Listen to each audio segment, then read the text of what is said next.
guys, we're out here on the Harris chain in sunny Florida. Give you a quick look through here. We're on Lake Eustis right now, and we're doing a little bit of idling. I want to show you some tips that I have for searching for these offshore fish. A lot has changed over the past few years, where it used to kind of find the hydrilla and target it, and apparently most of that has been sprayed and killed. It's making it a lot harder to find any sort of offshore structure.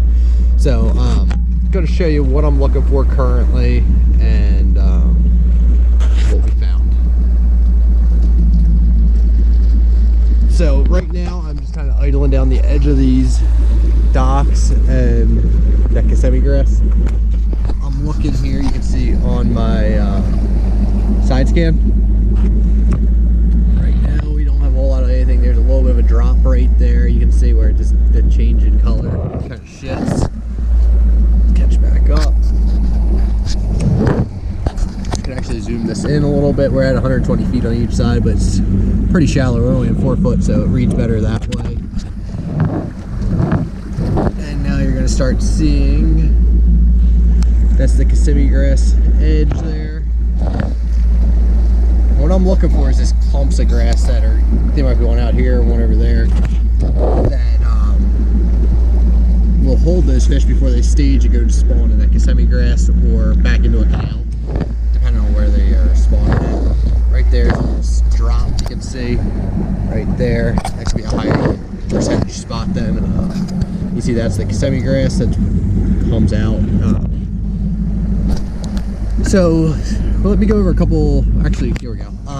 Right there, see that lighter color here where it's faded a little bit? Right there, those are dock pilings, there and there. But this right here, that is the eelgrass. And that's kind of one of the things we're looking for right now. I'm gonna throw a mark down there. And another one there, just kind of showing you exactly what it was, where it came out. There's another spot that it comes out. You can't really see it. There's some fish right in there, suspended up off the bottom. There's a bunch of them actually. Put a fish logo there. I don't know if these are bass or if they're crappie. I could actually fish for a little bit, maybe be able to tell. Actually, they might be bass. You can see those right there. Those are pretty good arches. Put another couple marks down. Put that was 2, so we know there's a couple of them there. There's a lot of fish right in this area. That's a good spot actually. But again, here you can see the eelgrass that comes out. Let me show you my settings that I have on here. I like to run, sometimes it's pallet 9, sometimes I do 8. Kind of depends. You can change it over here. But what I need to do right now is, you can see I have an A-3. If you turn it back up to auto, it gets really bright and washed out. If you back it off there, it makes its fish stand out better. It makes the different grass stand out better. A couple big humps and ridges right here. And it seems like all those have fish stacked up in them right now. I like to put a little flag there so I know it's a drop. But these are just kind of the areas that I'm searching for right now. Working my way through.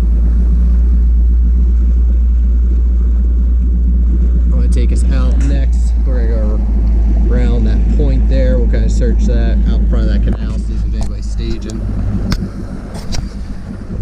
Again, there's eelgrass sticking out.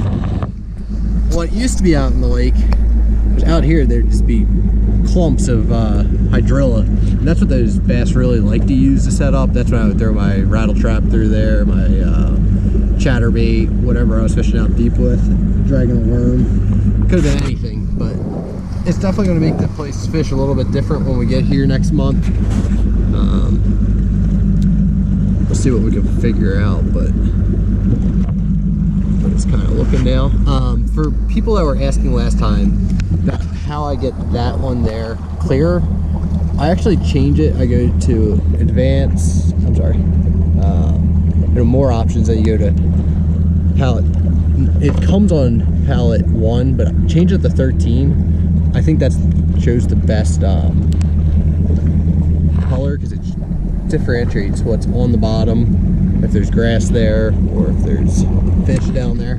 So the brown's the bottom, and above it, actually that's all dead grass that was there from before. We go back, go to advanced. You can adjust your ping speed, scroll speed a little bit if you need to. I usually put the ping speed, I think that's usually like 17 is usually where I like to have that one at. Just kind of clears it up a little bit better. We're gonna keep working our way around here.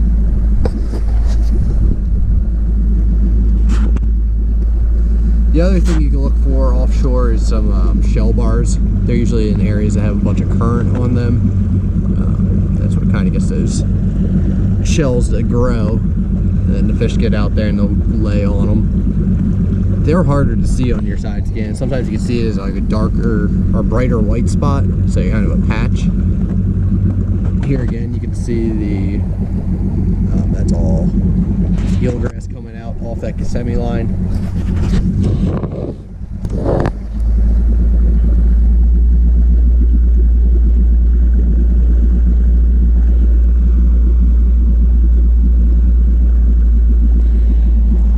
Bunch of little guys there.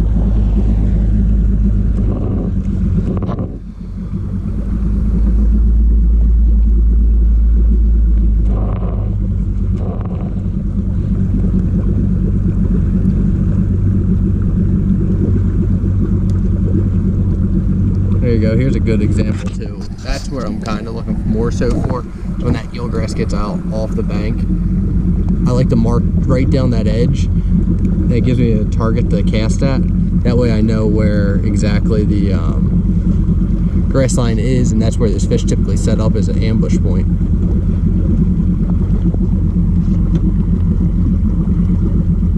And a lot of this I have to re-idle because it changed from last year. Like I was telling you, they sprayed the grass and killed it. There's another good spot right there. You see that one's kind of more isolated than the rest of it.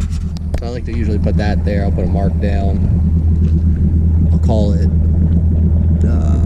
clump or something like that, just so I know it's separate and different. I like to put a lot of notes in with my waypoints, just so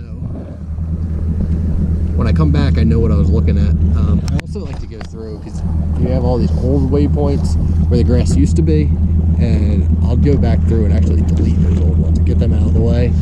That way there's no confusion. Takes a little bit. If you go to delete them, you just click on it, you hit your arrow there, it'll give you the delete option down the bottom if you haven't deleted waypoints in the past. That's kind of what we're doing out here on the Harris chain this week. I'm going to spend probably another day or so just trying to find all that eelgrass I can, and hopefully I run across some hydrilla patches, because that's probably what's going to end up holding those bigger fish. But thanks for watching, and if you like what you saw, please subscribe.